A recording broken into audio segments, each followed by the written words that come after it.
Fog সেই rights গুলো কাজে আসবে না, কনসার্ন লোক যা মানে এরপরে বলবে দেবে অবভিয়াসলি অ্যাট দিস টাইম। তারপরে জল ইরিগেশনে লাস্ট টাইম আমরা দেখেছিলাম, আমরা প্রভাত স্যার নিজে এখানে এসেছিলেন, ইনফ্যাক্ট ইরিগেশন মন্ত্রীও এখানে এসেছিলেন, আমরা কাকদ্বীপের আমাদের মিটিংয়ে কাকদ্বীপের সেখানে ভিজিট করেছিলেন, মাননীয় মুখ্যমন্ত্রী মিটিং এর পরে উনি কিন্তু এসেছিলেন, সে আরো একটা দুটো প্রেজার আলাদা হয়েছিল, সে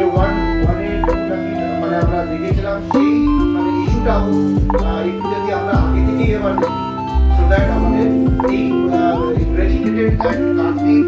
और Jubilee and then it becomes a problem. Steady যদি ফ্লো হয় তাহলে কিন্তু কোনো অসুবিধা হয় না, but if the steady flow stops তাহলে কিন্তু আমাদের একটা অসুবিধা এদিকে একটা হয়ে যায়। যে বিচ নাম্বার 2 রিক্লেমেশন, সেই বিচ নাম্বার 2 তে কি কি জিনিস ওখানে লাস্ট টাইম কি কি ছিল, এন্ড এবার আমাদেরকে চিন্তা ভাবনা করতে হবে, ওখানে যা যা ছিল বিচের সেই আমাদেরকে চেঞ্জ করতে হবে, সেই জায়গা কিন্তু এবার করা হয়তো সম্ভব হবে না, বিকজ ওখানে টেম্পোরারি আমরা মাটি ফেলবো, সেই আবার 4 মাস পরে ওটা কিন্তু থাকবে না,